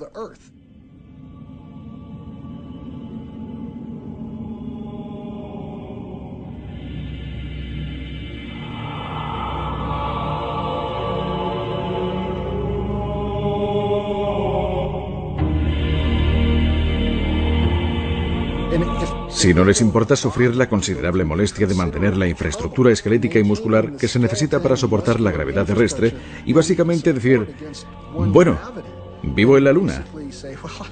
Y ¿sabe? Nunca me voy a desplazar a la Tierra excepto en vídeo o mediante dispositivos oculares holográficos. Voy a ser un selenita. Bueno, estas personas van a ser muy altas y muy delgadas, con una musculatura mínima, y después de cierto número de generaciones, podemos encontrarnos literalmente con que los genotipos han evolucionado en una dirección propia diferente.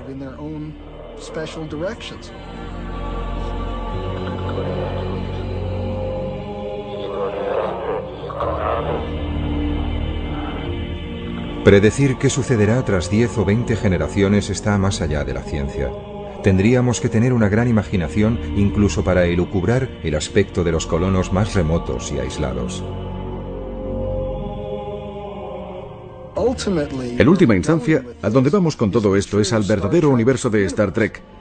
Probablemente se haya dado cuenta de que en Star Trek vuelan por toda la galaxia y se encuentran con todo tipo de alienígenas, pero todos tienen básicamente 2 brazos y 2 piernas, y quizá unos cuernecillos en su frente. Bien, pienso que en algunos miles o millones de años eso será una realidad, pero la razón es porque todas esas especies habrán tenido su raíz original en la Tierra. Y entonces, en función de su medio ambiente familiar, seguirán una línea genética totalmente distinta de cualquier otra, todos con un origen común, pero de aspecto tan distinto como los vulcanianos y klingons.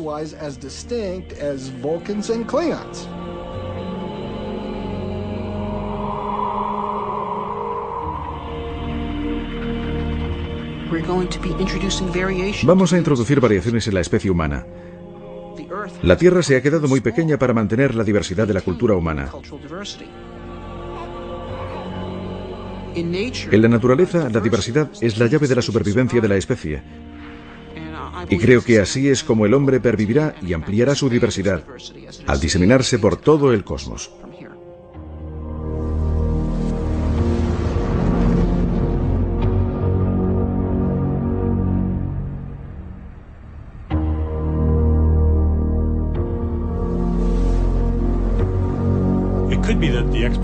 Pudiera ser que la exploración del espacio fuese inevitable. Hablamos de seres humanos y de su curiosidad natural para explorar, pero esta podría ser una característica más fundamental de la vida en sí misma. La vida podría ser un fenómeno que, por ejemplo, como un fuego, necesita crecer constantemente para mantenerse. Tiene que arder constantemente para que se mantenga. La vida puede ser así también. Puede ser que necesite estar constantemente en expansión y en crecimiento hacia nuevas fronteras para permanecer viva como un sistema global.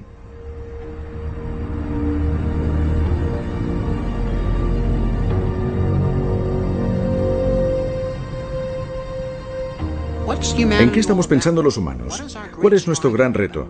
¿De qué van nuestras historias épicas, nuestras religiones, todo? Todo gira en torno a la búsqueda de la inmortalidad. La inmortalidad a través de dioses o deidades, o la inmortalidad a través de actos de importancia inmortal.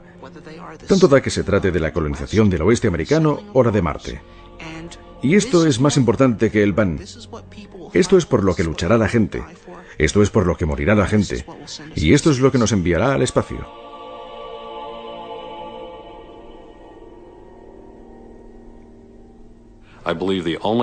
Creo que la única manera de salir al espacio es haciendo Remitieron a la Tierra imágenes detalladas de la superficie de otro planeta por primera vez en la historia.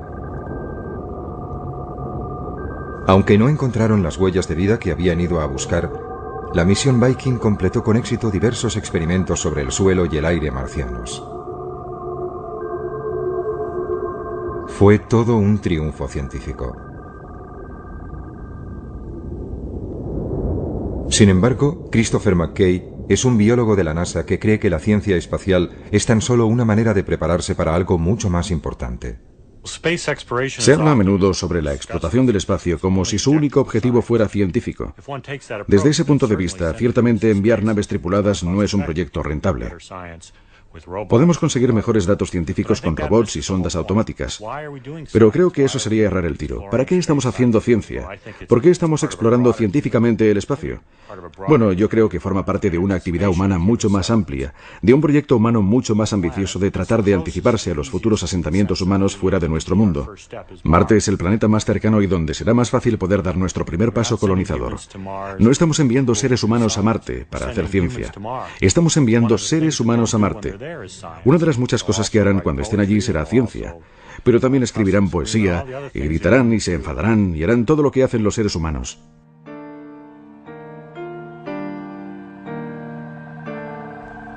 La misión Viking fue diseñada para durar tan solo 3 meses, pero sus módulos orbitales y de aterrizaje enviaron un enorme flujo de datos durante 6 años, incluyendo más de 50.000 fotografías que cubrían el 97% de la superficie de Marte.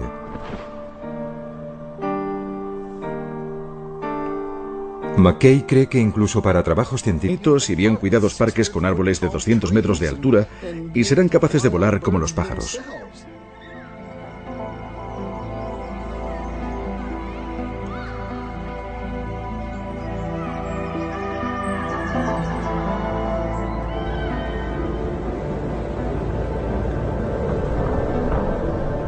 La vida importada de la Tierra está comenzando a arraigar en un planeta donde no ha llovido desde hace casi 4.000 millones de años. Ahora imaginemos Marte. Allí la naturaleza, tal como la encontramos, es estéril, pero nosotros tenemos la oportunidad de introducir la vida. Por eso, cuando pienso cómo es Marte en la actualidad, pienso en un mundo hermoso y muy interesante que me gustaría estudiar con profundidad.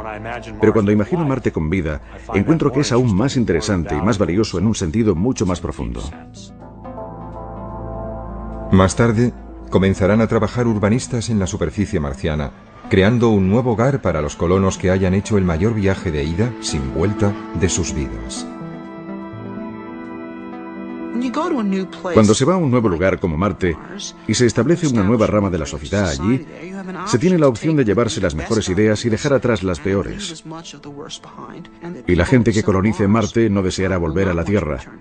Desearán vivir en Marte y desarrollar su futuro allí o quizás incluso más allá, en otro punto del sistema solar.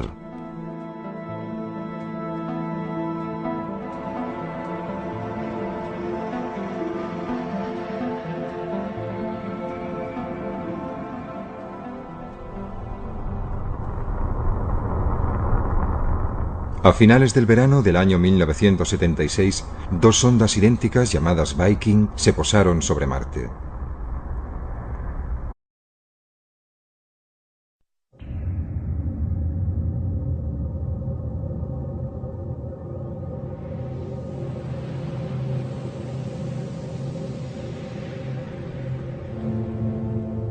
Imagínese que su hogar está a 150 millones de kilómetros de la Tierra.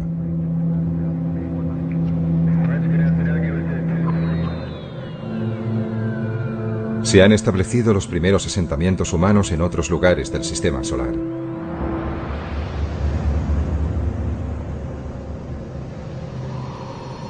Y usted es uno de los pioneros. Usted vive y morirá allí.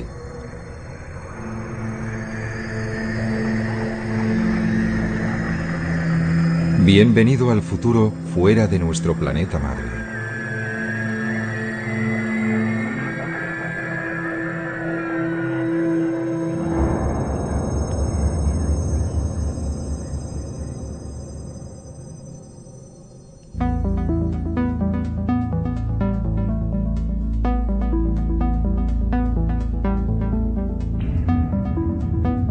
Estamos en el año 2050. La Luna está ya muy poblada por seres humanos, viviendo bajo su superficie y en cráteres cubiertos con una cúpula que permite vivir y respirar.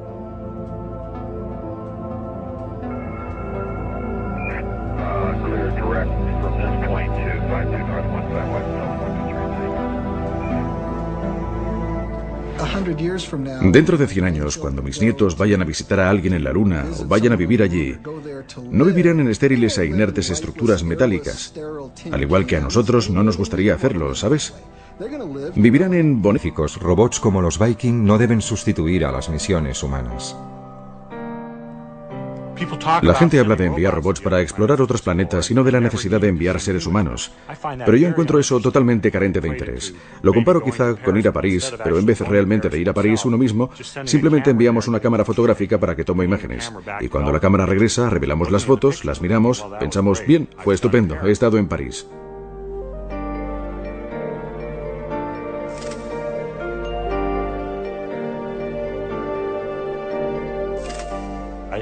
Pienso que es la presencia humana. La experiencia humana es parte de la motivación para ir, y los seres humanos desearán ir a estos otros mundos.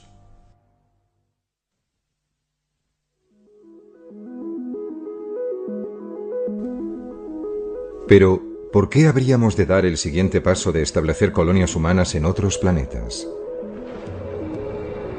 Robert Zubrin es un ingeniero espacial que ha ideado una manera de enviar a los primeros seres humanos a Marte.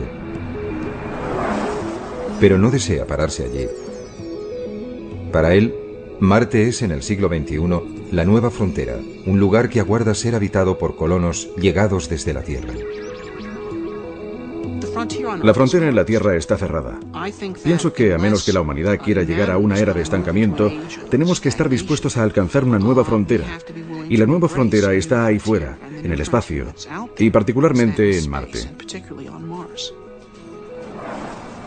Pero colonizar Marte es fundamentalmente un acto de creación. Lo que haremos es crear una nueva rama de la civilización humana, una nueva rama de la cultura humana. Es decir, no estamos haciendo esto por nosotros, lo estamos haciendo por ellos, lo estamos haciendo por los marcianos. ¿Es todo esto posible? Gran parte de la tecnología para llevarlo a cabo ya fue desarrollada en un corto periodo de casi 10 años, que empezó a finales de la década de los pasados años 50, con animales puestos en órbita en misiles balísticos. Este chimpancé iba a regresar sano y salvo, pero en ese momento poco o nada se sabía sobre si los seres humanos podrían sobrevivir en el espacio.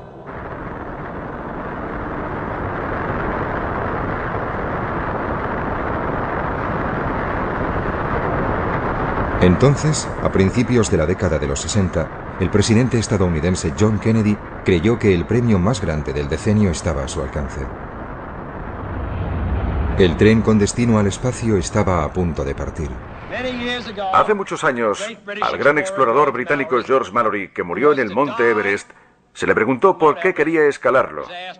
Él contestó: porque está allí. Bien, el espacio está allí y vamos a escalarlo. Y la Luna y los planetas están allí. 1962. Kennedy ofreció este discurso en la Universidad Rice y todavía resuena. Porque esa meta servirá para organizar y para medir lo mejor de nuestras energías y de nuestras habilidades. Fue probablemente el discurso más brillante de la oratoria política estadounidense del siglo XX. Directo donde más dolía. Tenemos que estar dispuestos a aceptar desafíos como este. Y además hay que mantenerlos y cumplirlos. Y Kennedy y su generación estaban dispuestos a ello. Hemos elegido ir a la Luna. Hemos elegido ir a la Luna.